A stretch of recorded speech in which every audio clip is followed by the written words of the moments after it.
Alrighty then. If you're watching the replay, go ahead and fast forward to 90 seconds. That's when I will begin in earnest. Today is the special Media Day edition. This only happens but once a year. I'm stoked. And I'm looking for something very quickly. What's going on, Dub?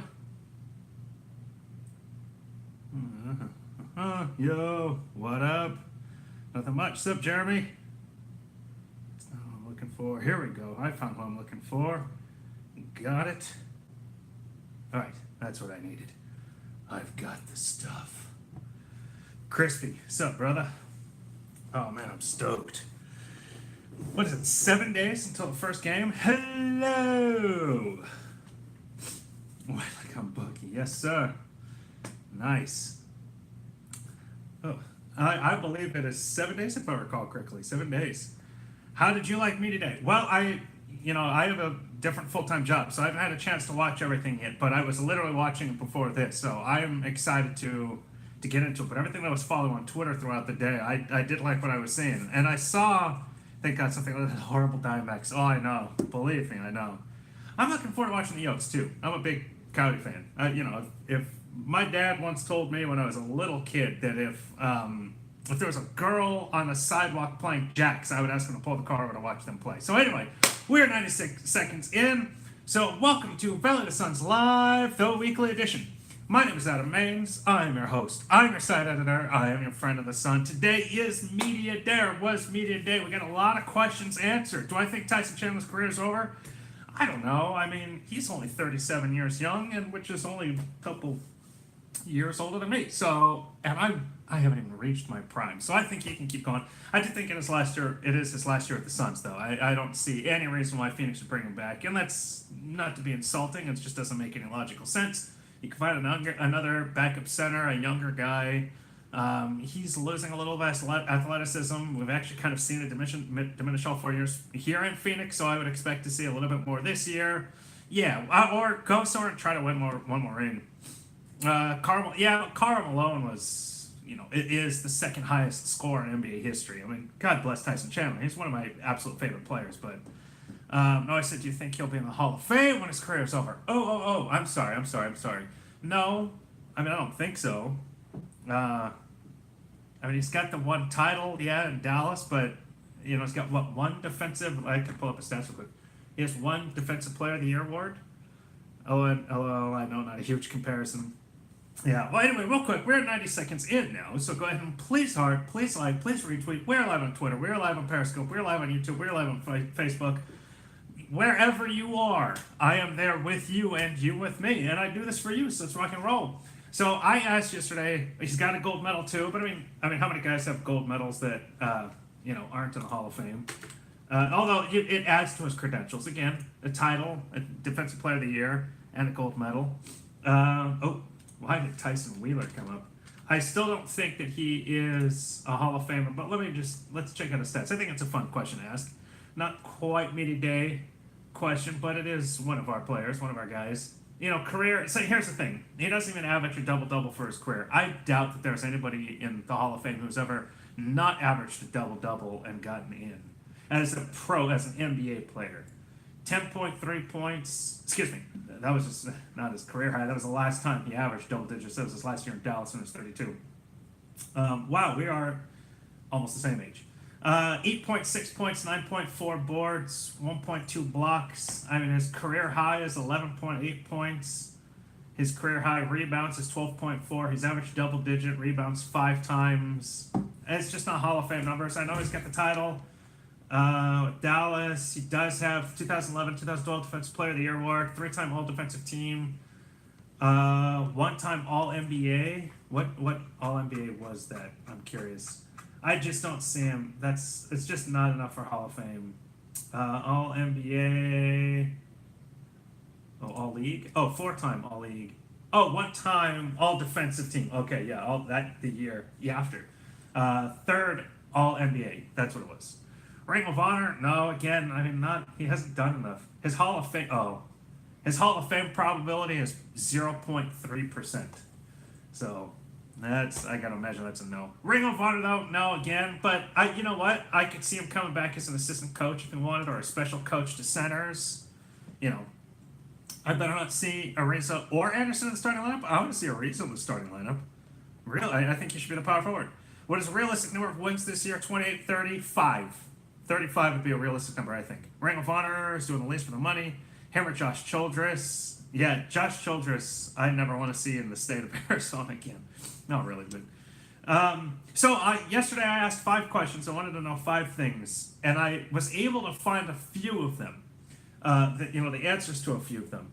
And so actually Suns might have too many guards. Oh yeah, they have too many guards, and that's one of them. What are they going to do at point guard? And it really sounds like, Igor Kokoskov has said he's looking to run the Houston offense, which means it is not necessarily point guard necessary. In fact, the new beat writer of the Phoenix Suns, Dwayne Rankin, for AZ Central, follow that guy. I follow him. I love having the AZ Central sports guys tweeting me. Yeah, and McMiracle said he's excited about all his per games. But he gave a comment in regards to Igor Kokoskov's offense. Josh Jackson said, quote, the offense is, quote, read and react. Said it's about reading the defense as opposed to running set. Says Igor's offense has multiple options. That's point guard. So I'm sorry. That's what I've been saying. It looks like they're trying to do. I'm definitely going to talk about Joel Embiid. I'll get to that in a second. That offense, for sure, 100%. I think he needs to shut his mouth, but I find it funny. What else? He said something else. Scrolling. Okay, so Igor says, quote, I never coach a game to lose a game. And he said there is no perfect team, but says the Phoenix Suns have a lot of offensive weapons. Okay, come on, where did that quote go? He said, Igor said that defense for DeAndre Ayton takes priority. He said, be a rim protector first and then let your offense come to you, which I completely and totally agree, which is something else I wrote about. Are they going to focus on as a team, offense or defense? So it looks like maybe offense as a team, but then individually, it's like, you need to be better defensively here, you need to be better defensively there. Obviously, DeAndre Ayton being, if DeAndre Ayton can be a defensive stalwart, he'll get a double-double. He's going to back into a double-double. And I will predict, my prediction early on was too high, was that it was 18 and 12. Maybe that prediction is too high, but I will still predict a double-double for DeAndre Ayton. He'd be the first Phoenix Suns rookie to ever average a double-double his rookie year. I love Ayton's approach, justifying the need to trash talk. Totally agree. Who wore it better, Josh Jackson or Devin Booker? Who wore what better? The uniform? I didn't see if there was a clothing kind of competition, in terms of style. I did not see that. 14.3 points, 11.6 boards, prime book. That would be fantastic. Again, I want to say that I said 18 and 12, so I would totally drop that off. I'm just saying he's going to back into a double-double. I do think so. Sean Marion did not average double-double his rookie year, no. No Phoenix, I looked this up earlier this summer, no Phoenix Suns rookie has ever averaged a double-double. So, think about it. And in fact, I think the only one was Connie Hawkins, and he was a Phoenix Suns NBA rookie, but it was not like a pro rookie. We got saved by Brandon Knight for sure. Okay, here's another quote. I'm still trying to find it, but Igor Kokoskov said in regards to the point guard, situation, quote, trying to turn a weakness into a strength. That means Houston's offense. I'm glad we kept Tyson, keep it. 100%. I hope they don't end up trading Tyson at all. Let him finish the season. Igor further said, be solid in putting pressure on ball and getting team in right spots are point guard priorities for Igor. Didn't name a point guard when asked who would start if he was playing a game tomorrow. Yeah, well, it's because he wants to run Devin Booker at point. Darrell Arthur won't be in Phoenix. Well, okay, wow, that's interesting. I did not see that earlier about Darrell Arthur. Where is this quote? Talked about Devin Booker being a ball handler. And okay, this is the quote. All right, here we go. I found it. So Ryan McDonough. This was Dwayne Rankin, the AZ Central beat writer of the Phoenix Suns. Tyson will help Ayton become dedicated more. I sure hope Tyson is just a consummate professional. I love that guy. So Dwayne Rankin said, this is his tweet. Ryan McDonough calls new coach Igor Kokoskov creative and how he's looking to find ways to run the offense without having a traditional point guard. What's the new Suns beat writer on AC Central Sam again? Dwayne Rankin, and it's DuaneRankin. It's just his name. And his photo, like, imagine his camera, he's like looking like this in this picture, wearing a gold tie and like a blue kind of thing. But it gets better, Dynasty. Check this out. So he then continues, talked about Devin Booker being a ball handler, and pointed out, this is Ryan McDonough pointed out, how playoff teams like Houston had 3 or 4 wings on the floor. I have been asking for this since last year. Last July, I said, for my July 4th piece, I said, let's be revolutionary. And I said, put Devin Booker at point guard. They didn't listen to me for much of last year. But when they did, Booker did have a couple of double-digit playoff assist games.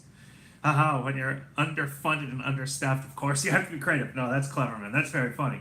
That said, though, Devin Booker should be the starting point guard. Be Houston. Be Golden State. Just do it already, man. This is how they need to be. Unless, okay, and now here's the thing. To get a legitimate point guard, you're probably going to have to trade Josh Jackson or somebody else that you really don't want to get rid of to get like a veteran. You're not going to do that for anybody, in my opinion, in the NBA, except for Damian Lillard. Either age, impending contract, or current salary is going to prevent the Suns from name any player. I will guarantee you. Nobody's going to trade, a legitimate starting point guard for a second round pick, which is what the Suns are looking to do. They're just trying to hey, we just want to steal your point guard. You've got too many, we need one. That kind of thing. I haven't heard about Lawrence improved 3-point shot. If you say anything, I'd love to see that. Again, I'm going to spend time watching tonight. I didn't get to during the day. The information I've got is from what I read and Twitter and stuff, which have so many points in that lineup. Hey, what's up, Mr. Rich? It's been a while, brother. Nice to see you. By the way, we are over 10 minutes in. Go ahead and please heart, please like, please retweet. We are here, Twitter, Periscope, Facebook, YouTube, and I'll be here for at least another hour. It'll be double overtime. Just, don't tell anybody. Then I'm going to give you free sports talk, Suns talk. So, Warren finally fixed his jump shot and adding Junior to his jersey. Oh, that's interesting. I hope they add that to 2K. So, I'm just saying, Damian Lillard is the only guy that you're going to trade Josh Jackson for. Dinwiddie could be the point guard of the fish, but who are you going to trade? Who moves in that trade? Will they accept a protected first-round pick? And, I don't know. That's the thing. I think the Suns are so enamored with their young guys, they're kind of like, you know what, we'd rather go young, keep our young guys, and then hope to, you're the man, brother, and then hope to find somebody in free agency or on the cheap. Trade for Butler and Ed Carey in the offseason. Well, but you have to keep Butler as well. It's hard being a Suns fan. That's what the internet is for, Juan. That's what the internet is for. Where are you from, Juan? If you want a first-round pick for Dinwiddie, what do you want? Okay, but you're going to make it protected. Because I don't know if Dinwiddie makes the Suns a playoff contender this year 100%. Probably not, in fact. You're certainly not championship contender. So there's a good chance that pick is still in the lottery. So they take a protected lottery first-round pick or top 10 protected. Or I don't want 4 fours on the team. Okay, so you can trade Warren, but does Portland want Warren, Oh, Georgia. Dude, NBA League Pass and Valley of the Suns. Still want Pat Beverly. A lot of people do. Beverly for second once we get close to the season start and they find zero market for him. Well, unless they don't want to trade him. What is my favorite thing to vandalize when your side loses? You know what? I've talked about that before. I like to throw cups. Just like shadow. I don't know. I got nothing. So, that said, if you're not going to do that, if Dinwiddie, if Pat Bev, if Lillard, I do not want Wall. I have heard too much over the summer from pro guys that John Wall is a cancer in the locker room. I just don't want it unless you're getting Lillard. You're not trading Josh Jackson. I don't know if, you know how much I love TJ Warren. I would love D'Lo, but is Brooklyn going to trade him? That's the thing. We bring up a lot of guys. Yes, I would love them, but, would the Suns have loved Tim Duncan, after Barkley? Sure, but who are you gonna trade for him, kind of thing? Aiton Smart that he didn't say anything back. Okay, so back to Embiid. Let's definitely talk about Embiid. We are 15 minutes in, so go ahead and please heart, please like, please retweet. John Wall's a cancer and injury prone. He is total injury prone. And again, I heard from NBA guys over the summer that he is a cancer. And so it's just like, you got a young team, now you got a diva. Oh, Mook on YouTube says, "Give me John Wall." I'm telling you, man, I heard way too many people say that he's a cancer. We don't need any players 30 years or older. Butler should be 30 already. You don't want egotistical guys that are 30 years and older. You want guys. You still want veterans. And I think this is what you mean. And he quit some teams. Okay, well, Jimmy Butler will be 30 after this season, so he'll be 30 for next. So he's 29 now. But you'll take a guy that's 30 plus and humble and hardworking. Tyson Chandler. You obviously don't want a 30-year-old who's going to be a cancer, and tear down this young team. I hope it lights a fire in Ayton. I do too. Okay, so that is in regards to Joel Embiid, Grant Hill, those sort of guys who don't exist. Tyson Chandler. Some of they do exist. It's just a matter of you got to find them. They're out there. Raja Bell, those kinds of guys, they're there. So Joel Embiid can't stop talking about DeAndre Ayton. Before the draft, you said, I'm paraphrasing, we're not the same player. He doesn't play defense. Joel Embiid said that of DeAndre Ayton. And Flagstaff, training camp starts tomorrow. I hope Ayton dunks him so hard, just like his picture. Did you see his drawing? That was hysterical. Then I was at the rookie symposium in New York, and what is the basketball Panini? For Panini, they had rookies draw pictures, and I assume they're going to go on a card. And DeAndre Ayton drew a picture of him dunking on Joel Embiid. So it was a childish picture, but he shouldn't be hating on Ayton, but he should be hating on Chauncey Billups for that comparison. Well, unless he agrees, which is my point. If Ayton plays 60% of the reasons is already better than Embiid. Oh yeah, exactly. That's a good point. I mean, he did miss 2 seasons. Do I think Booker's productivity will go up and down with the new addition? I think his productivity will go up. I think his numbers stand a chance of going a little bit down, but I don't think too far. I do think I'm predicting 25 points a game. You should do a piece on what we should see during training camp. Consider it done. Maybe it already is. We'll find out. Anyway, so then this past weekend, Joel Embiid on a podcast said about DeAndre Ayton. Oh, fudge. What am I trying to blank? He said a couple things. And here's the thing. I don't think, to me, like for the piece that I wrote, the information wasn't what was relevant. It was the fact that Embiid keeps talking about Ayton. Like, he's never played against Ayton. There are a number of other very good centers in the league that he's got to deal with and has had to deal with already. So why are you picking on a kid who has never played already yet? Unless 2 things. First off, you already respect his game and you like him. So maybe Embiid really does like Ayton. Maybe even on a personal level or something. Like everything is like, hey, no, Ayton's a great kid. He's going to be a baller. We expect him to be the next guy. And so you don't want, he's maybe like projecting a little bit, in that he doesn't want Ayton to think, no, I respect you, and think that he can take him lightly or something. He's like, no, I want to still compete, so I don't want you to take it easy. So I'm not going to say anything publicly positive. Or Embiid is self-conscious and thinks that, holy crap, this Embiid kid is going to be better than me, and people already call me the best in the league, and I don't want that to happen, so I'm going to continue to tear him down to make me sound better. I'm scared DeAndre just doesn't have the strength to keep it. We'll see. To keep up with Embiid. We'll see. I mean, again, Embiid was allowed to work out for 2 years before he got to play in an NBA game. Ayton, that was wood I was knocking on my wood desk. Ayton, hopefully, won't have that luxury, if you will. Oh, Dwayne Lincoln, I started following him recently. I just didn't recognize the name. Yeah, he's new. Yeah, he just took over. So I'm stoked. I always, I've got the AC Central beat writers from Paul Caro on forward, too. I always have the tweets, text my phone. I love having that information. I swear Josh Jackson grew an inch or 2 over the summer. Well, he might have. Men don't stop growing until 21. It's a biological fact. That's some grade A brain knowledge there. So he might have grown. Remember, Josh Jackson last summer. No, Booker. It was Booker last summer grew an inch. He went from 6'6" to 6'7", supposedly. Although standing next to it had to have been like the hair. Although the same thing happened to Josh Jackson, if I recall, from the draft to media day, Josh Jackson grew an inch, and then at the same time his afro had doubled in size. But it's funny if you saw that picture, and Dwayne Rankin tweeted it out as well. That picture of Josh Jackson, Devin Booker, and DeAndre Ayton standing next to each other. Booker was a solid 2 or 3 inches shorter than Josh Jackson, and a solid 5 6 inches shorter than DeAndre Ayton. I'll see if I can pull it up very quickly. I mean, it was kind of funny how much shorter Booker was, which obviously is a testament to both the height of Josh Jackson. Here it is, a testament to the height of both Josh Jackson and DeAndre Ayton. So let's see if you guys can see that. I know there's a glare, but look, I mean, Booker's hair. Let me zoom in.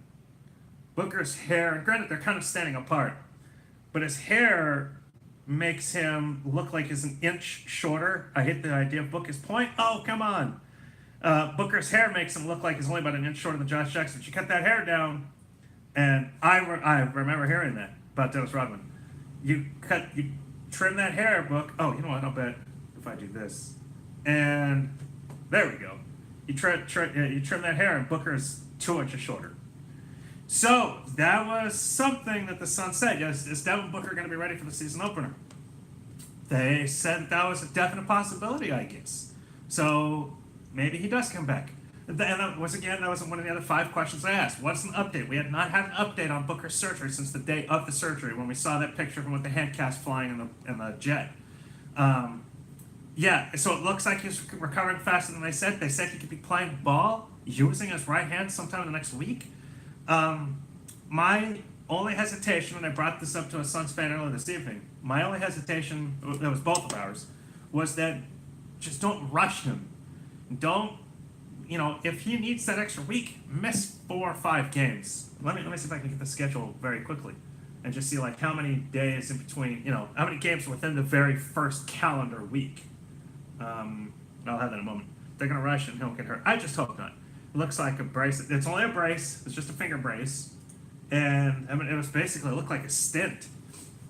And they said, I believe it was Ryan McDonough said that he's expected to be using his right hand within the next week, and that he could be ready to play by the start of the regular season. He could be there opening night.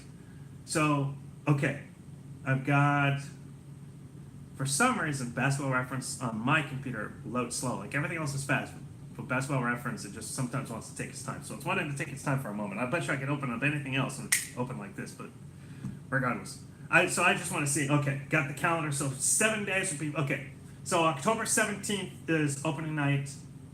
1 calendar week later would be Wednesday, October 24th. So and that would be the 4th game. So they play the 17th, 20th, 22nd, 24th. There's the Mavericks. Even with Booker, they might be winnable. There's Denver. At Denver, still could be winnable. At Golden State. And then home against the Lakers. If he came back for that Lakers game, took that extra week, but it's now like 100% healthy, do it. There's a chance you're 0-3, and then against the Lakers 0-4. Luka's at power forward. But there's a chance that you're 1-3. There's a chance or 1-2. There's also a chance if you beat Dallas and Denver that you start the season 2-0, and that you're 2-1. It might be overinflating their opportunities and their chances without Devin Booker. But Dallas is beatable. I stand by that Denver is the most overrated team in the Western Conference. I don't think Isaiah Thomas makes them, great. Now I believe that Portland is going to miss the playoffs, and Minnesota misses the playoffs. So that means that Denver could sneak in. But let's say they sneak in as an 8 seed. Does that mean that they're winning, 55 games? No, that probably means they're going 45-37. If the Suns, one of those 37 Denver losses, be game 2 to the Suns. Sure. Thoughts on Jokic? I love Jokic. A lot of the writers love Jokic. Some of the players don't think. Some of the writers do not think that Jokic is worth a max contract, but no way Minnie makes it being that dysfunctional. I agree. I don't think Minnesota makes it. And, the other thing is that once they lose Karl-Anthony Towns, Andrew Wiggins is not a centerpiece. So are they, hey, we can live without Jimmy Butler. They're never going to get reasonable talent for Jimmy Butler. Not just reasonable. They might get reasonable talent. They're not going to get comparable talent for Jimmy Butler. Stars just are never traded for star equivalent talent. So they're going to be worse. They might have more depth, but then you're going to count on Andrew Wiggins? No. There are too many good teams in the West. The NBA should just do the playoffs, the 16 best teams. I heard a really good argument about that, against that made logical sense about a month or so ago.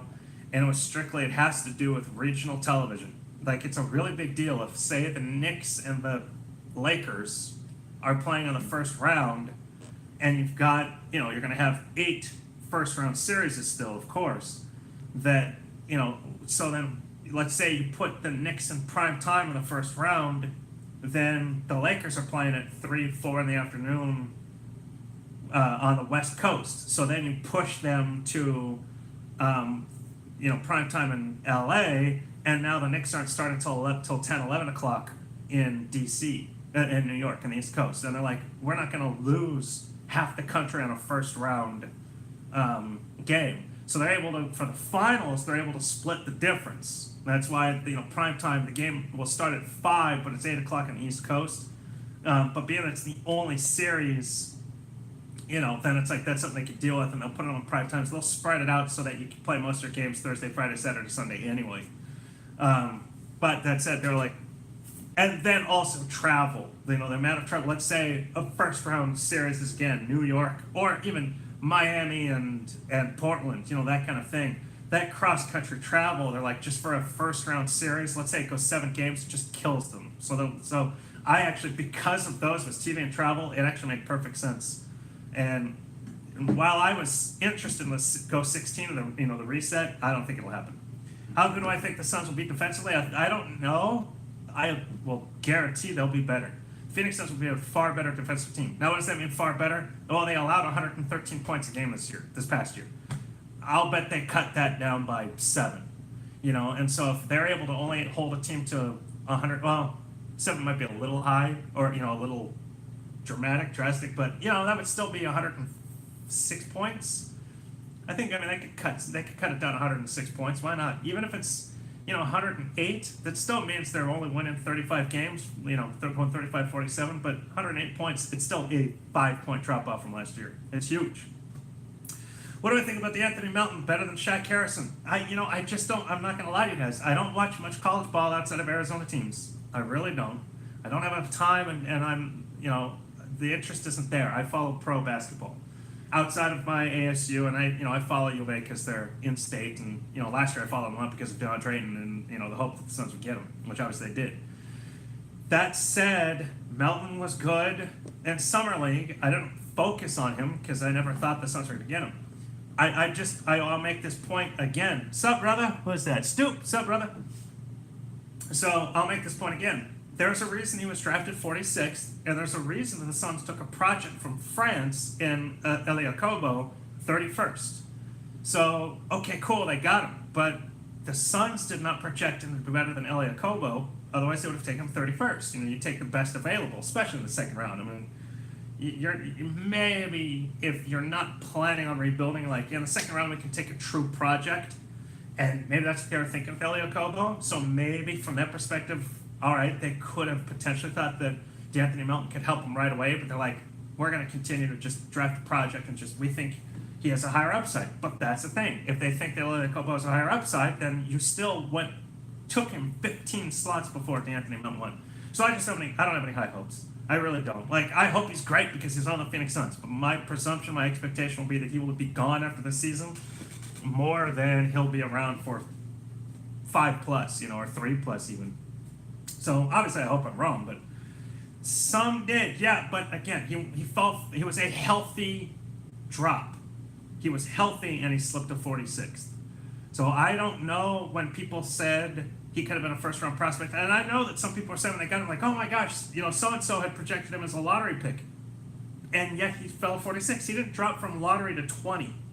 He didn't drop from lottery to 31. He dropped from lottery to 46, which means his lottery presumption was just highly overinflated.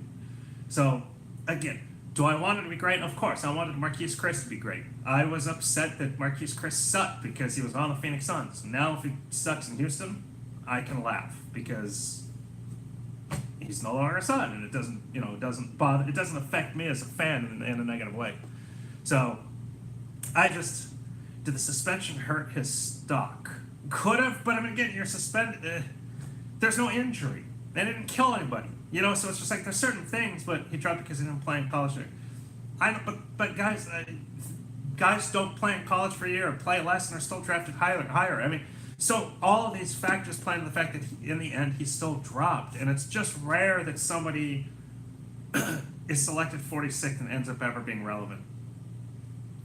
So again, I don't know much about him. My perspective though is that he was picked 46th, and he was injured. But again, I don't know. Hey, I hope I'm wrong. I do. I hope he's great. What do I think about Sam Bradford? Do you argue with Josh Rosen being put in the league? Yeah, I know he looked great. D'Anthony Melton looked great in summer league. That's again, I didn't pay attention to it because at the time it wasn't the Suns. I was mostly focused on Ayton, Bridges, Okobo, and King. But again, I hope he's great. This isn't Cardinals talk, but it made sense that the Cardinals put in Josh Rosen late. I hoped he pulled off at least a field goal to win. Didn't happen. I'm not heartbroken about it. I hope he's good. I hope he's great. I'm a homer. I'm a Cardinals fan through and through, so I hope he's great. All right, we are 30 minutes in. We have at least a half an hour left. I'll give you overtime. But if you would not mind at this moment, please heart, please like, please retweet, please text somebody to know. We got at least 30 minutes left, plus a couple of OTs. We still have media today to talk about. If you want to talk about Embiid and Ayton, if you want to talk about point guard situation, you want to talk about Tyson Chandler, cards are on the clock. Yes, they are, and I'm glad about it. If I were the Cardinals, I'm not even kidding, I would tank. I would say, all right, this season's a bust. That's cool. I'm okay with that. Let's get the highest pick we possibly can. With the best player available at that position, if Rosen looks good enough this year where you don't have to draft a quarterback, if the best player available when they select next year's quarterback, you use that as leverage and you get an additional 2, 3, 4, 5 picks. And then in the first round, I totally just need to start an entire Arizona sports show, but I'll just say this. And then back to the Suns Media Day, I promise. If I were, at that point, then I drafted a wide receiver in the first round, I draft O-line in the second round, and then I draft cornerback in the third round. And then boom, it's like, all right. And then again, if you have extra picks, now I pick, wide receiver O-line in the first round, or that kind of thing. What is my Suns starting lineup? What do you guys think about helping here facilitate Butler deal and get Dragic back if possible? Oh, I love both of those questions. The Suns have really been hyping up Okobo. I hope he's great. So my starting lineup, if healthy, Booker, Jackson, Warren, Ariza, and Ayton. That is my Suns starting five. I love having Booker at point. I love having Jackson at the 2. I love having TJ Warren in the starting lineup still, although I do think he'd be best as a reserve, but you move him as a sixth man if you get a true traditional point guard. And don't have to trade either he or Josh Jackson to pull that off. But if you don't, then boom, Booker at the 1, Jackson at the 2, TJ Warren at the 3, Ariza at the 4, and then Ayton at the 5. And if Josh Jackson and TJ Warren have improved the three-point shot at all, you've got a squad of really 5 guys that can shoot threes. Booker, Jackson, Ariza, Anderson, and Ayton. I don't like Anderson in the starting lineup, but if you do that, I personally don't, but if you do that, then you do have good, solid scoring coming off the bench right away with that first unit in TJ Warren, which is what I wanted initially, but I also thought that they were going to have a true point guard. Love Booker as primary ball handler. I hate having the idea of him at the point. Well, you don't actually play the point. That's the thing. It's just a positionless guard. Point Booker always averages 27 2K. I love it. I've heard some awesome Dragic trades. Don't think the cost is a lot. TJ instant off as a second unit. Need TJ scoring off the bench again, and I want that. Anderson is barely an NBA player. Well, remember, both Anderson and Ariza started for the Rockets last year, and they won 67 games. So Jackson looks like he grew about 2 inches in the summer. I sure hope he did, but more importantly, I hope he can hit a 3. All right, so what would I say about facilitating a trade for Dragic? At this point, I have a problem with it because they don't, unless you're trading Tyson Chandler, it's even that. Unless you're trading Ryan Anderson. Unless you're trading Ryan Anderson in that trade, and the only contract you take back is Goran Dragic, I don't like the trade. I like it from that perspective because you've got Ryan Anderson in the contract for next year, so you might as well, if you don't think you need Ryan Anderson's depth, in three-point shooting, remember, he is still an above-average three-point shooter, then you're kind of swapping big contract for big contract, and just rather than a possible reserve, power forward, small forward, you're bringing in a starting point guard. Could trade Chandler with his expiring contract. Yeah, that's the point. That's why I rephrased that, because it's next offseason that I worried about. So you already had Brandon Knight under contract for 2 more years, so you still had cap space after this season. Do you know if Josh Jackson is going to be going to a shooting coach guru between someone. I have not heard that, Sean, but that would be interesting. I hope so. I hope they're working hard on him and TJ Warren's shots. Those guys, they average 22. I think TJ Warren averaged 22% from three, and Josh Jackson 26. Those have got to be up in the low 30s. Anderson stretches the floor better than TJ and gives Booker and Ayton room to work. 100% agreed. 100%, which is why I don't just dump Anderson or dump on Anderson. I want him on the roster for depth and for three-point shooting. As a stretch four, and you'd be able to rotate Ariza, Anderson, and don't forget we still have Dragon Bender, who last year did shoot 36% from three. If he can double his number of three-point shots and still average 36%, that would be tremendous. It would be huge. To quote our president, that'd be huge. It's the worst impression I've ever done. But I don't do impressions. Do I think the Suns can re-sign Ariza? It's no joke. I was thinking about that yesterday. I was like, what if it works out? Could they offer him another contract? And I think the answer is yes. But my thought was that they go to Ariza and say, all right, Ariza, we way overpaid you this year. Take a pay cut and we'll take you back. Take $7-8 million each year for the next 2 or 3 years, and yeah, why not? I'm happy we took Anderson back. Dudley's and Everett, and that's the other thing. Dudley's gone too. So, what was I just going to look up? Dragon Bender. I wanted to see how many three-pointers he's in. So Ryan Anderson, his contract this year is 20.4, and I think it's similar for next year. Does anybody happen to have Goran Dragic's salary? I'll have it up. But does anybody happen to know what his salary is in the next couple of years? Dragic. I might get it up for you. Jackson should have 2 goals. 1, learn how to hit threes. 2, add bulk. Not sure I saw that in Summer League. No, we didn't see that in Summer League, but I don't entirely blame on him. I've got it up. Is it 17 million? It is 18.1 this year and 19.2 next year. So please don't judge Josh Jackson for Summer League. Oh, hell no. No, I don't think we should. Totally agree. So I would facilitate that trade. Yeah, it's 18.1 this year and a player option for 19.2. I would facilitate that trade if Ryan Anderson's gone, because then it actually does save Phoenix $2 million each year, this year and next. And again, I'm worried about having cap space next year to facilitate another trade, but this time you're taking on a big contract because you're taking on a talent. I think Anderson will surprise people and be a solid comeback year. It's possible there's going to be a hell of a lot of pressure on him, and who knows? I don't, but it seemed like the pressure was kind of getting into him last year. So, let me get Ryan Anderson's full contract up. All I had up was just this year's. I have a feeling we'll end up with Butler. We'll end up with Butler? Oh, gosh. I mean, Butler would have to, or Minnesota would have to take nothing back for that to happen. Because the Suns don't trade Jackson for him, because what if Butler walks? I did like Jackson's run-down block on Bagley. Yep, I think Anderson will be his right. All right, so let me get Anderson's contract for next year. Why is Dragon Bender not... Where are your stats, brother? All right, here we go. So last year, Bender averaged 3.9 a game, attempts a game. So he shot 322. Okay, so I said double, so it wouldn't be quite double. But if he rose that up by about 50%, so if he could shoot about 500 threes this year and still shoot 36.6%, that'd be awesome. That would just be really cool. Low expectation on Ryan, who knows? JJ took an elbow from Bagley just before that block. Yep, he did. I remember that for sure. I think I was at a restaurant. I'm almost No, I was at home. Never mind. I watched that loss from a restaurant, from a cold beers and cheeseburgers. All right, so Anderson's contract. Oh, fascinating. I did not know this. Anderson's contract this year is 20.4. Next year, it drops by $5 million to 15.6. So actually, if the Suns acquire Goran Dragic, and he picks up his player option, which again, I will stand by, which is why I don't want him, is because he will pick up that player option. And it's because they will lose $4.5 million in cap space. So yeah, that last year though, so next year is his last year, he makes $4.5 million less than Goran Dragic. So again, that makes me rather say no thank you to Goran Dragic, unless Goran says, I will accept a trade or I will take a trade, but not pick up my player option. If he could guarantee that, then I would take him. And I said that all along, I would take him in a heartbeat. But that would be hysterical. But he's 32. He'll be 32. Is he 32 now? He's 32 now. So he'll be 32. He turns 33 at the end of the season. So he'll be going into next season as a 33-year-old. He will never make $19 million in a season again, which is why I don't think that he turns down that player option. He's going to pick it up. And if he does, and he's on the Suns roster, and they traded Ryan Anderson for him, then that means the Suns will lose approximately $5 million in cap space next offseason.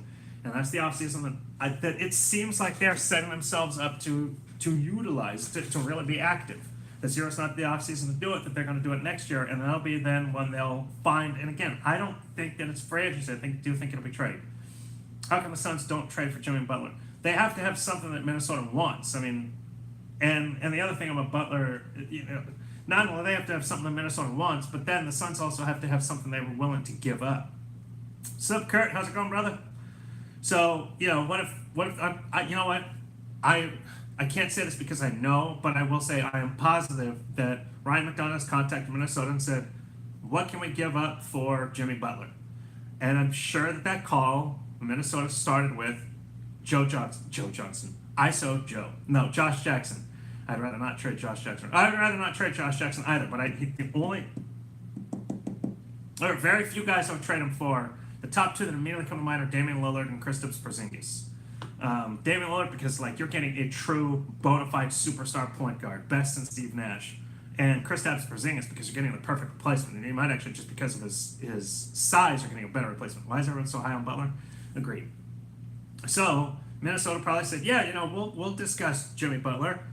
We want Josh Jackson in the sense that we have no guarantee that Jimmy Butler's going to be back next year and willing to stay. And if he doesn't re-sign, plus, so that's point A. If he doesn't resign, now we just lost Josh Jackson, too many JJs in my life. Then we lose, Josh Jackson or TJ Warren and a first round. So that's the other thing. So now if Jimmy Butler doesn't stay, now you've lost a very good scoring current veteran small forward and a first round pick. So it's just a lot for no guarantees. So that's why. If I'm the Suns, I'm like, okay, yeah, sure, we'll make a trade, Bridges and a highly protected first-round pick. Bridges has never played for the Suns, so it's really no skin off our nose, and a highly protected, it will never be a lottery pick. That's about it. But you're not trading guys who are successful already for somebody who could leave. Like Butler, but we need a point guard, not another scorer. TJ looking healthy at media day. Oh, good. I'm glad to hear that. Totally glad. Butler could bring us. But there's a key there, man, and it's could. Because he also might not. Why? Let's say that the Celtics get to the finals this year. So two things about why that's maybe not. Let's say the Celtics get to the finals. So there's a very good chance that they are the Eastern Conference representative. Does Kyrie Irving really want to walk away from that? He's going to be offered the max. So you're not only going to be offered all the money that you could ever ask for, plus you're on a championship competitive team. Secondly, you're coming, let's say you do that. Let's say you get bounced in the Eastern Conference Finals, but kind of like last year, it's just we didn't suck, we were just hurt. Now, even with Jimmy Butler and Devin Booker and probably even DeAndre Ayton, and saying, you can probably keep those three and add Kyrie Irving is what I mean. You're still coming to the Pacific Division that has both Golden State and LeBron Lakers. So you're setting yourself up to have a much more difficult shot at a finals. Why LeBron James proved that he's no longer in it to win is because he chose the Pacific Division. He's in it now for the expansion of his brand. He's now directing an HBO show, a talk show or something, or he's going to be a producer on a talk show or a host or something like that because he's in LA. He's now going to be in Space Jam 2 because he's in LA. He's not in it to win it. He knows, I've got Golden State. I'm not going to put together a team. LeBron James, Jimmy Butler, and Kyrie Irving. Not that Kyrie and LeBron are going to work together again, but who knows? Those three don't defeat the Golden State Warriors. So it's just... doing something with Barbershop? So why then would Kyrie Irving and Jimmy Butler then make the Phoenix Suns with Devin Booker and DeAndre Ayton championship competitive? And then Kyrie 4 times a year has to face LeBron James, and 4 times a year until either one of them retires or leaves their respective city. 4 times a year has to have the old rehashed, have you talked to LeBron since the last time you played, blah, blah, blah, blah, blah. So I just don't, as much as I think it would be really cool, and if Jimmy Butler came to Phoenix, as much as I would say, yeah, why not? Why couldn't he talk to Kyrie Irving? I don't see Kyrie leaving Boston because it's just going to be too successful. He's going to have too easy a path to the finals. And I just don't see then him signing in the Pacific Division, and truthfully in the Western Conference in general, because it's just going to be far, far, far too competitive. If he were, how old is Kyrie? 27? Hold on. If he were 23, 24, somehow capable of coming to the Suns, let me just double check. He's 26. Okay, so he'll be 27. So next year, he'll be 27. When he's a free agent, he'll be 27. If you're 23, 24, and it's like, hey, you know what, by the time, if I can sign with Phoenix at 23, 24, yeah, he's 26 now, but he'll be 27 when the season starts next year. Actually, before this season ends, in fact. So he'll be 27 during the playoffs. You know, if he could say at 23, 24, hey, if I went to Phoenix with Jimmy Butler, Devin Booker, and DeAndre Ayton while I'm 23, and it takes 4 years to get past LeBron and Golden State, but in the meantime, my team gets better and better and better. By the time I hit 27, we are all in our prime, and now we can become the next Golden State. Then I would say, yeah, in this very situation where next year the Suns could say, hey, we can bring you in and your boy Butler and pair you guys up with Booker and Andre. All right. But the fact that he's 27, it could still take 3 or 4 years. He will be 27. He's 26 now, but by the time he could potentially become a Phoenix Sun, he'll be 27. It will take him 3 or 4 years, and therefore he's going, I might not be 30 or 31, which means my window is a lot smaller than it could have been. Haven't given on Jackson, but man, that Curry for Jackson deal looking nice right now. Yep, I agree. We are 45 minutes in. We're going to go at least another 15 minutes until OT, so go ahead and please heart, please like, please retweet. We're live on Facebook, Twitter, Periscope, YouTube, and my living room. So we're live everywhere that I am, and hopefully everywhere that you are too. If you're watching the replay, thank you very much for watching the replay. Do I have a lamp? Yeah, but my light died, and my lamp is, the light bulb I had is like ridiculously dim. It's like, oh, there's dust on it, ridiculously dim. But then I've got a lamp over here, 2 lamps there, 3 here, so plus my screen. So I'm just drenched in natural white light, which makes me look even more pasty than I truly am in person. And I'm a very white guy. Kyrie, Booker, Butler, Ayton, Bridges, Okobo, Anderson, Bender could give Golden State a run. Kyrie, Booker, Butler, Ayton, Bridges, Okobo, Anderson, Booker could give Golden State a run, meaning, oh, that's probably like 35 watts. Meaning they could take him to 6 games? I mean, define a run. Does that mean that, hey, we're going to compete for first place? Because don't forget, you still have to face Houston this year. Houston's window is getting a lot smaller, well, yeah, I mean, it's their window is closing because they're aging, at least with Chris Paul. But still, their window's going to be a little small, but you still have to face them this year. There's no guarantee, okay, maybe they can compete against Hall of Famers Kevin Durant, Steph Curry, Klay Thompson, and Draymond Green, but you also have to face, oh, that's awesome, I'm playing 2K19. One of these days, so again, I'm a teacher. I'm on fall break 2 weeks from, well, it's the 6th, October 6th. I'm going to work my butt off to figure out, I want to do a live stream of 2K where I'm going to have everybody come on. Don't answer my last. Oh, are you serious? It's a sales bot? Oh, well, no, I'm not going to answer questions about lamps. Are there any videos that we can see that the interviews that had today? Oh, go to Suns.com. That's what I was just watching before we started. We're barely scraping by all these 2A's G League players. I know. I listen. Oh, so what I'm going to do is, what I want to set up is I want to do a live stream of 2K. I have to figure out how to do that. I've never done like a dual stream, but I know like I can do it from my Xbox. I just don't know how yet. And then, I'm not selling lamps. And then, what I would like to do is then we come up with scenarios for this season, trades and kind of just random stuff, and then simulate them and then just see how many times we can make the Suns win an NBA championship.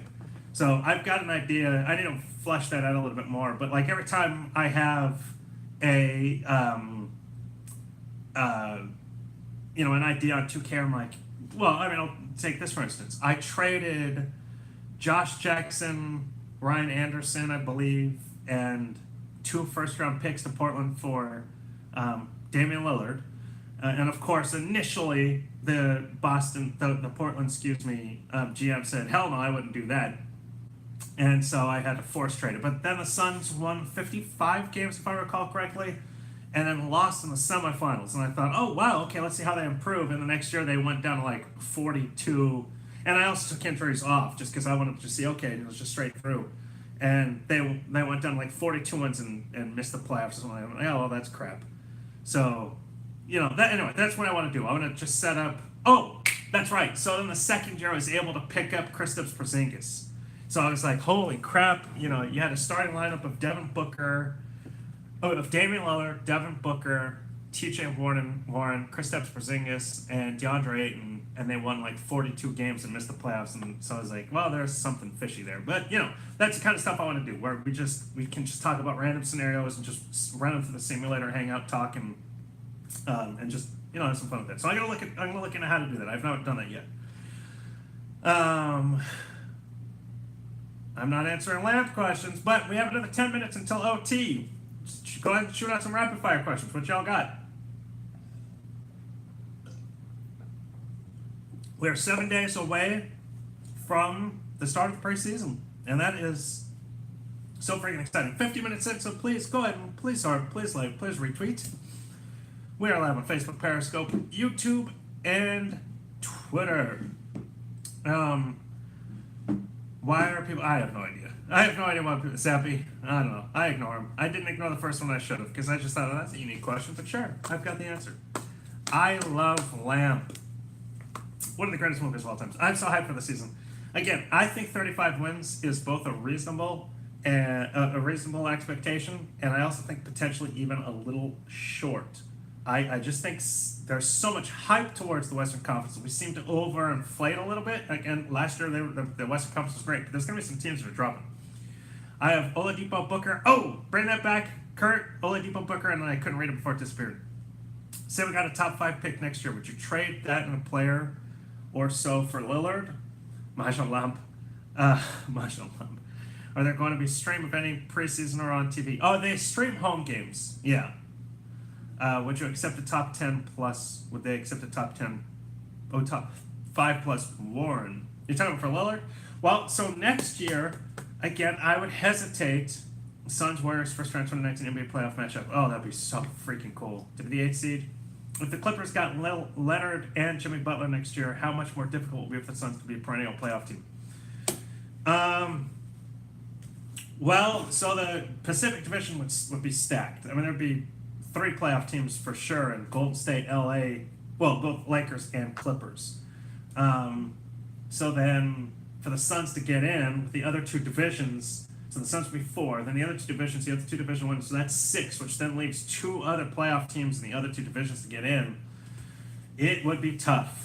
I mean, it would be very tough. Around what picks do you think the Suns will land? Possibility for Zion Williamson? I think there's a possibility. It depends on where he goes. I've seen anywhere from, like potentially the first overall pick to low lottery, like 10 to 15. So it depends on how he goes this season. So I do think there's a chance they can get him, they can land him. I wrote about that about a month ago too, when there really wasn't a whole lot else to write about. I don't want to tank for picks at all, but the thing about it is that I would be okay with a competitive team who takes a legitimate step forward, a la the 21-win 91-92 Orlando Magic, who then jumped to 40 wins with rookie Shaq, was 9th overall in the Eastern Conference, had the worst odds at winning the lottery in 93, won the lottery, drafted Chris Webber, traded for Penny, and 1 season later was in the NBA Finals. Granted, they collapsed, but they were in the playoffs next year. So if something to that effect happened where the Suns took a large step forward, won like 35, 38, 40 games, looked competitive throughout. There's a chance second coming of Christ player. Yeah, of Christ player. Yeah, Michael Jordan. Where's the next Michael Jordan? I hope so. And I hope the Suns get it if there is. But, so that would be like just uber exciting, is that they took a large step forward, won 35, 38, 40 games, missed the playoffs by, 1 again, and then, was able to then win the lottery, whether it was the first pick, the second, or third, because they could certainly jump from, say, 15 to 3. And then with that pick, was able to find, because the thing about it is James Harden was 2nd overall, if I recall. Porzingis was 4th, Josh Jackson was 4th, Tatum was 3rd. It's like you can find talent in the top 5. So, they would have to actually have the 4th or 5th worst record to get 4th or 5th. no matter what, wherever they are outside of the top three, they can jump into 1, 2, and 3. I don't know how to block live, and so we just ignore them. So that would just be kind of my ideal if they miss the playoffs, if the Suns miss the playoffs this year, which is expected, but you never know. Then I would just hope that they take a large enough step, and then it's just like, you guys, if we cross our fingers one more time for another high lottery pick, because holy crap, if they picked, I don't want to say a Penny Hardaway type, because what if they get a power forward, or what if it's, what if that player is a Jason Kidd type, what have you. But if they were able to head until next year with a legitimate, I would take Zion, because people have compared it to Barkley, and I did Barkley. We need so many more wings, but while Golden State gets old. But I mean, think about that. Let's say they get, a Joe Johnson, a Steve Nash, a Jason Kidd, Charles Barkley, just anybody of legitimate extreme talent. You add him, that guy, whatever the position is, to Devin Booker, Josh Jackson, DeAndre Ayton. Now and then hopefully, Mikal Bridges is great. Hopefully T.J. Warren is still very good. And then hopefully Dragon Bender takes a large step forward. And then you add that guy, the Phoenix Suns at that point, they become the darlings of the league, the same way the Orlando Magic were for 3 years. The Orlando Magic were the darlings of the league when they got Penny Hardaway. But it took till 93, 94, but they already had Shaq. And so it's like the Suns already have Booker and Ayton, and potentially, a great Josh Jackson, potentially a very good Mikal Bridges, hopefully a much improved Dragon Bender. And then at that point, if you add that next superstar who can step in right away and just be great, the Phoenix Suns beat the darlings just instantly. The Ball project doesn't work with the King, and we land him. Yeah, well, Lonzo Ball, you're saying, yeah. LeVar isn't going to leave LA because he's got his new basketball league to run. Yeah, I don't think LeVar. I think all this whining, complaining about LeVar Ball needs to shut his mouth. Sure, but who cares? LeVar Ball was going to always quiet down because he's, for starters, he's got 3 boys, and 2 of them are never going to make the league. And at some point, Lonzo Ball is as a man and a professional NBA player, superior to anything LeVar ever was, and will eventually have to just start speaking for himself, which is already close getting there. Notice how he hasn't said anything since LeBron. Yeah, I mean, I think he did have one interview where he said something kind of stupid, but for the most part, he's kept quiet. And it's just because, hey, LeVar, this is LeBron's town now. So, and LeBron's team, and Lonzo is LeBron's son. And now, might as well. So happy LiAngelo didn't get drafted. Yeah, he never was. He was never going to get drafted. But, again, that would be the offseason. And again, I wrote about that about a month and a half ago, too, where it was just like, if the Suns missed the playoffs, they finished low, and they won the lottery, and they became the 93-94 Orlando Magic, that would be tremendous. It'd just be huge. All right, it's 7 o'clock, so I will go, at least Arizona time. So I'm going to go another 10 minutes. I'm going to give you guys double overtime, so let's rock and roll. Go ahead and please retweet. How good defensively can I see Ayton being this season? Well, so Igor Kokoskov said today that he wants DeAndre Ayton to focus on his defense and let his offense come to him. If he does focus on his defense, and I think his defense in college was underrated, then I think he can be good. So I do think he's going to be a front runner for Rookie of the Year. If he averages a double-double and averages, 1.5, 1.8, 2 blocks a game, I know that's kind of a big leap to go from 1.5 to 2, but somewhere in that range, then not only is he going to be the Rookie of the Year, but he's going to look hella good moving forward. So, if he averages 10, 11, 12, let's say 11, 12 rebounds and 1, 2 blocks a game, it's going to be very good defensively, and it's going to be amazing. Should the Suns get a new coach? Hell no. I love what Igor Kokoskov is bringing. Is Tyus Jones worth a first rounder? Not in my opinion, no. Point guards, I've said it for many times. There's very, very, very few point guards I would want. I would take Steve Nash. I would trade a first round pick for Steve Nash right now. Jason Kidd too. The only guy in the NBA, the only point guard I would trade, Josh Jackson and or a first round pick for would be Damian Lillard. I saw something about Sean Miller coming. Yeah, he's been working a lot because of Ayton. When he played him out of the spot, is Josh Jackson legit? I don't see why not. And the thing is that, again, things are going to change under Igor Kokoskov. So I think they're going to focus with Trevor Ariza They're going to focus on defense with Trevor Ariza, Josh Jackson, and DeAndre Ayton. And the more those three focus on defense, the less pressure that Devin Booker has, the more that frees him up to spend or expend his energy on the offensive end and less so on defense, which obviously we know that he was never a great defensive player, but he also didn't have a lot of great defensive talent around him. So you add better defensive players, you have a better defensive scheme, you have more consistent coaching, obviously, and remember, his first head coach was fired after a year, and Jeff Hornacek, and then he was stuck with Earl freaking Watson for a year and 3 games. And that stunted everybody's growth. I mean, Devin Booker got great because he is great. Josh Jackson last year, his rookie offseason, training camp was with Earl freaking Watson. So yeah, no, I do not have low expectations for Josh Jackson. I think Josh Jackson's going to be really good, and I do think the team's defense is going to improve because of the additional talent and because of the better head coach. No offense to Jay Toronto, but we should sign Jamal Crawford. He'd be a fun backup. It is going to be a fun year to be a Suns fan. Hell yeah. Is Warren the first small forward to be traded in the league or on the team? I don't know about in the league because Jimmy Butler is about to be traded, but on the team, yeah. I do think Warren was traded before Devin Booker.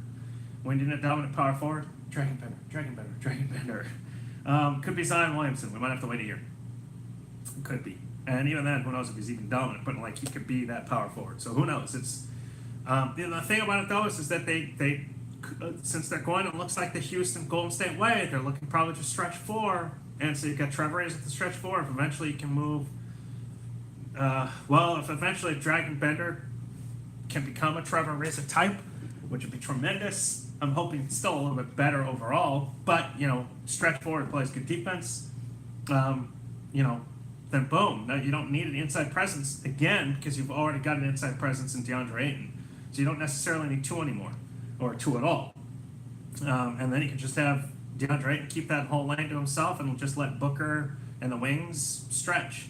Terry Porter, worst head coach ever, worse than Watson. I would disagree. And only because, not only because, I would just disagree. I would say Earl Watson's the worst, probably Terry Porter's second worst, although remember, don't forget Lindsey Hunter. Lindsey Hunter was a head coach at one point, and he's not even in the league anymore. Let me see if I can pull up coaching. Lindsey, I don't even think he's an assistant coach. So that's just the thing. Lindsey Hunter was I picked up player stats on it. Point book looks like it's going to be happen. Oh, I love it. I love it. Porter was terrible. Oh, I know. Porter was terrible. Lindsey Hunter was terrible. Earl Watson was terrible.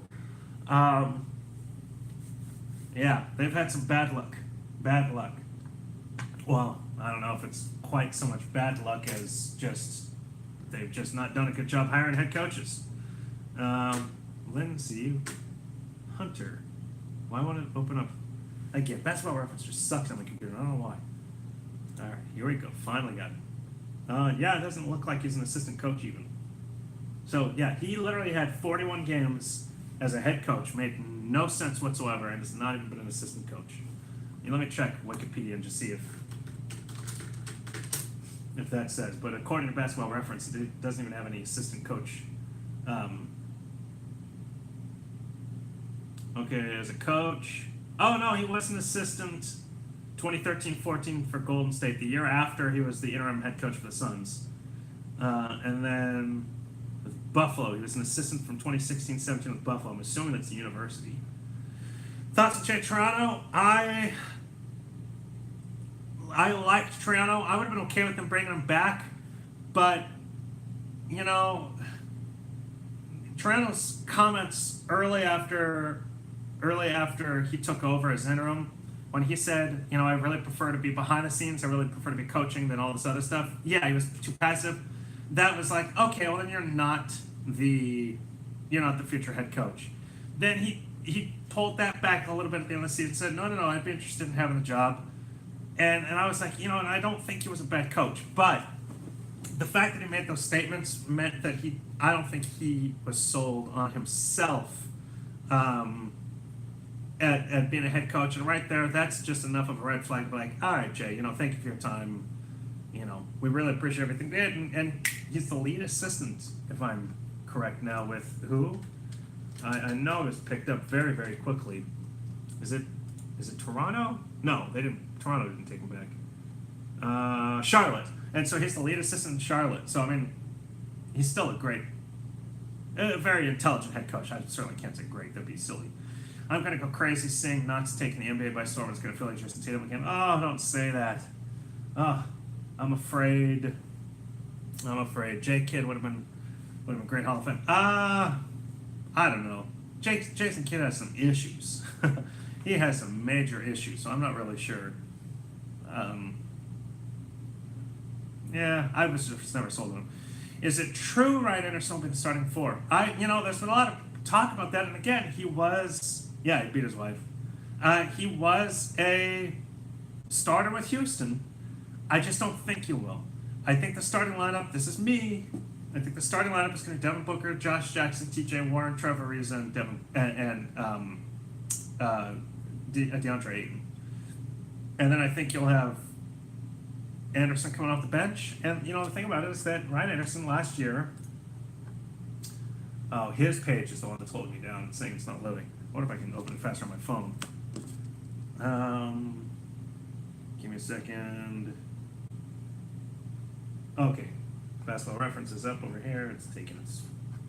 He shot from 3 last year, 131 for 339.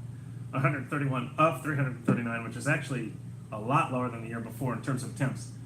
But he shot 38.6%. The year before, he shot 40%. He's shot over 40% twice, and he's averaged at least 39% 4 times. He's averaged 38% or more 6 times.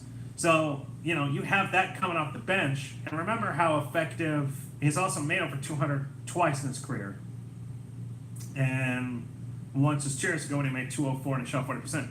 Remember how effective... I just had his name until I looked back at the screen. Berkel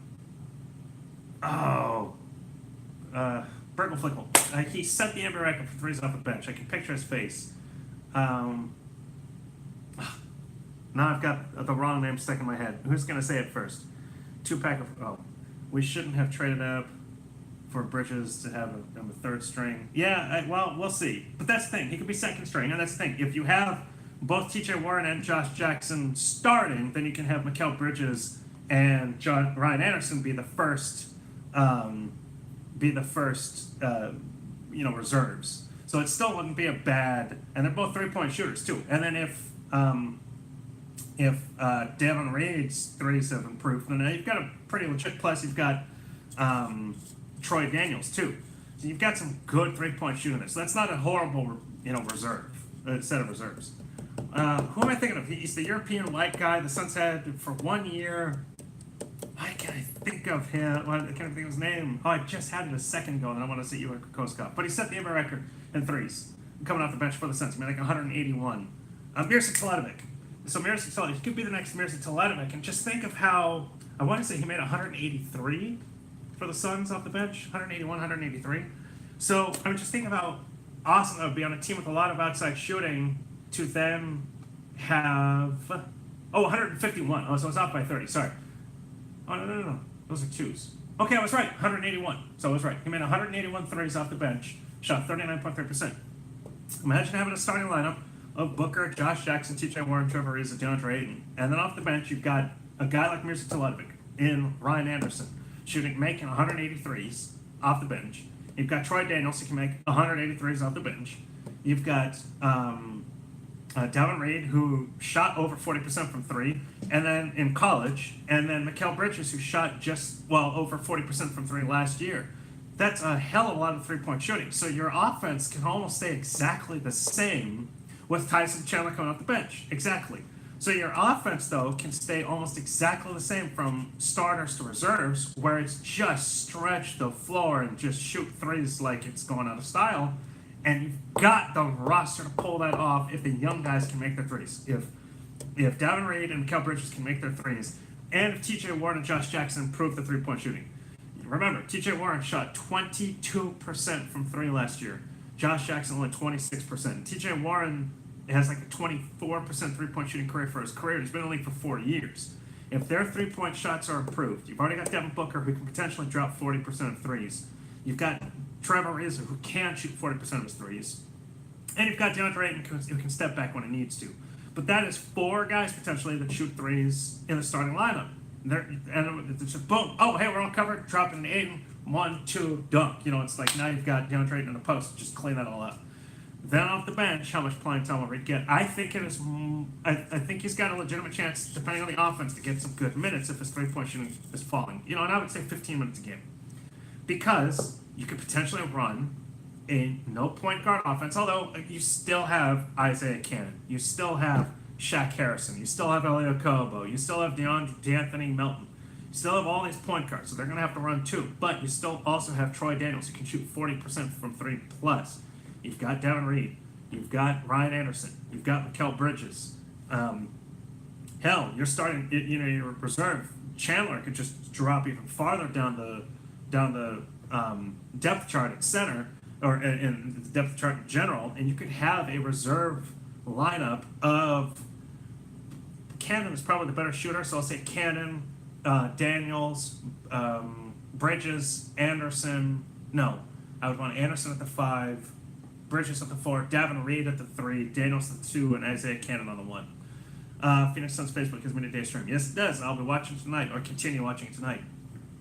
So, that's a hell of a reserve lineup of 3-point shooters, and you got 5 of them that potentially off the bench. If you throw out those 5, what was Isaiah Cannon's 3-point percentage last year? I hate it on there, so let me see. So Isaiah Cannon, how good are your threes are you? He's not very good. I mean, 35% for his career. He did with Philly attempt 6.3 a game. Made 36.3%. Okay, so let's say Cannon is 36%, and you've got at that point again you've got Troy Daniels, who can easily make 40%. He's got a 40% career 3-point shooting.